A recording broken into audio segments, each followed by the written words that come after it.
최악의 상황을 미리 상상할 때 비로소 시작되는 단단한 인생의 평온.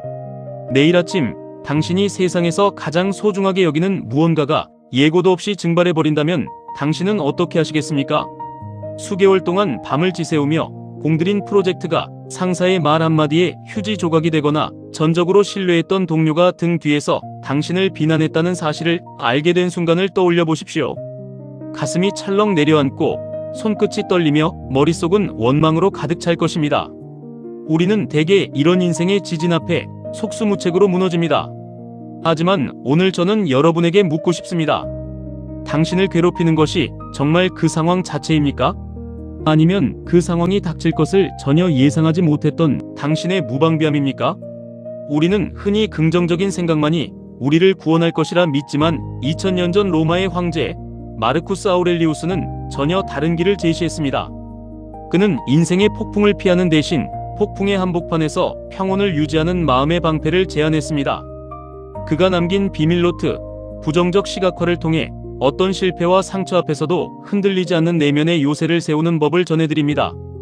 우선 이 철학이 탄생한 배경을 이해해야 합니다. 아우렐리우스의 명상록은 평화로운 서재에서 쓰인 글이 아닙니다. 이 글은 기원 후 170년대 차가운 군막 안에서 쓰였습니다. 그는 황제라는 화려한 칭호를 뒤로한 채 처절한 전쟁터를 전전해야 했습니다. 밖으로는 야만족의 칼날이 로마를 위협했고 안으로는 인류 최악의 전염병이 제국을 집어삼키고 있었습니다. 거리마다 시체가 산처럼 쌓여 죽음의 냄새가 진동하던 그야말로 암흑의 시대였습니다. 황제 개인의 삶 또한 비극의 연속이었습니다.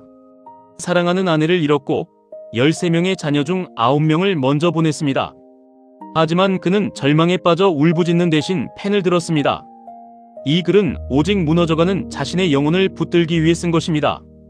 이것은 단순한 기록이 아니라 죽음의 문턱에서 길어올린 영혼의 생존 전략이었습니다. 그가 고통 속에서도 평온을 유지할 수 있었던 핵심 기술이 바로 부정적 시각화입니다. 이것은 불행을 부르는 주문이 아니라 오히려 마음의 근육을 미리 키우는 심리적 예방주사입니다. 스토아 철학의 관점에서 보면 세상의 일들은 그저 일어나는 현상일 뿐 그것이 선인지 악인지는 우리의 이성이 결정합니다. 아우렐리우스는 최악의 시나리오를 미리 생생하게 그려봄으로써 실제 그 일이 닥쳤을 때 당혹감이라는 독을 제거했습니다. 미리 준비된 고통은 그 크기가 절반 이하로 줄어들기 때문입니다. 이제 이 강력한 마음의 무기를 당신의 아침에 어떻게 적용할 수 있는지 알려드리겠습니다. 아침에 눈을 뜨자마자 오늘 당신이 만날 온갖 무례하고 불쾌한 상황들을 조용히 떠올려 보십시오. 나는 오늘 무례한 사람, 배은망덕한 사람, 오만하고 이기적인 사람을 만날 것이다. 단순히 상상하는 데서 그치지 마십시오. 비난을 들었을 때 가슴이 답답해지는 그 감각까지 생생하게 느껴보십시오. 그리고 그 순간 당신의 이성인 로고스를 작동시키는 연습을 하는 것입니다.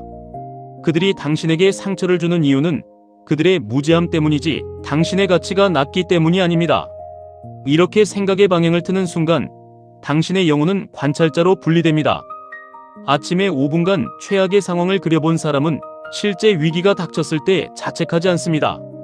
대신 이미 예상했던 시나리오 중 하나가 현실이 되었을 뿐이다라고 담담하게 말하며 평온을 유지할 수 있습니다.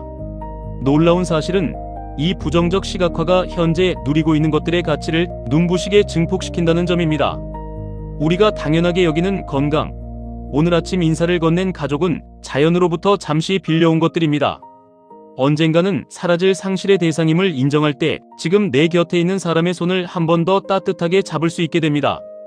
내 통제 밖에 있는 명예나 부에 집착하는 대신 내가 온전히 통제할 수 있는 유일한 영역인 나의 반응에 집중하십시오. 그것이 당신을 진정한 자유로 인도할 것입니다. 이제 당신은 어떤 외부의 폭풍도 뚫지 못하는 단단한 인간으로 거듭날 준비가 되었습니다. 로마 카피톨리노 광장에 서 있는 아우렐리우스의 동상처럼 우리의 평온 역시 우리가 우리 자신을 어떻게 정의하느냐에 달려 있습니다. 세상이 당신을 실패자로 낙인 찍을지라도 당신의 내면에 이성의 빛을 밝히고 있다면 당신의 존엄은 영원할 것입니다. 마지막으로 아우렐리우스가 우리에게 던지는 메시지를 기억하십시오. 당신의 영혼은 당신이 자주 하는 생각에 의해 물듭니다. 오늘 당신의 영혼을 어떤 색으로 물들이시겠습니까?